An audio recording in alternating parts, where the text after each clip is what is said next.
ഇന്നത്തെ ബാല്യത്തിലും കൗമാരത്തിലും യൗവനത്തിലും പെട്ട ആളുകൾക്ക് ഒരു രീതിയിൽ അനുഭവിക്കാൻ പറ്റാത്ത പല കാര്യങ്ങളും അനുഭവിക്കാൻ വേണ്ടിയിട്ടുള്ള ഭാഗ്യം കിട്ടിയിട്ടുള്ള ആൾക്കാരാണ് 80കളിലും 70കളിലും ജനിച്ച ഇന്ന് തന്തവൈബ് എന്ന് പറയുന്ന കാറ്റഗറിയിൽപ്പെട്ട ഞങ്ങൾ.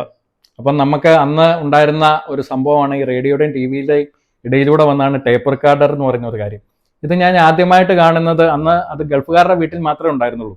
ആദ്യമായിട്ട് കാണുന്നത് എൻ്റെ ഒരു അപ്പച്ചിയുടെ വീട് മുഹമ്മയിലുണ്ട്. അവരവിടുത്തെ വലിയ മുതലാളിമാരായിരുന്നു. അവിടെ 4ാം ക്ലാസ്സിലെ അവധിക്കാണെന്ന് തോന്നുന്നു. വെള്ളവധിക്ക് ചെല്ലുമ്പോഴാണ് ഈ സാധനം ആദ്യമായിട്ട് കാണുന്നത്. നമ്മുടെ തന്നെ ശബ്ദം നമുക്ക് റെക്കോർഡ് ചെയ്യാൻ വേണ്ടിയിട്ട് പറ്റുന്നു.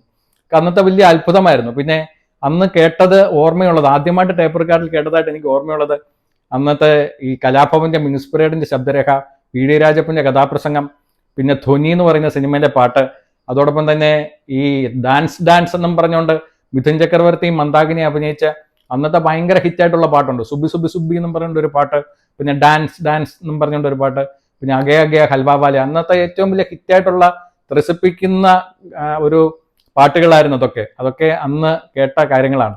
പിന്നെ ഈ കാസറ്റ് ഇടുന്ന സമയത്ത് കാസറ്റിന്റെ ടേപ്പ് കുരുങ്ങുന്ന സമയത്ത് അത് ഊരിയെടുക്കാൻ വേണ്ടി ഒരു സ്കില്ല് വേണം. പിന്നെ അതിന്റെ സൗണ്ട്, പിന്നെ അത് തിരിച്ച് ആ കാസറ്റിന്റെ ഉള്ളിലേക്ക് കയറ്റാൻ വേണ്ടിയിട്ട് പേനയോ പെൻസിലോ ഉപയോഗിച്ച് തിരിച്ചു കയറ്റും. പിന്നെ ഇതിന്റെ ഹെഡ് വൃത്തിയാക്കുക, പിഞ്ച് റോൾ വൃത്തിയാക്കുക, റബ്ബറിന്റെ ഒരു ചെറിയൊരു റോളറുണ്ട്, അത് വൃത്തിയാക്കണം. എന്നാലൊക്കെ ഇത് പാട്ട് നല്ല രീതിയിൽ കേൾക്കാൻ വേണ്ടിയിട്ട് പറ്റുള്ളൂ.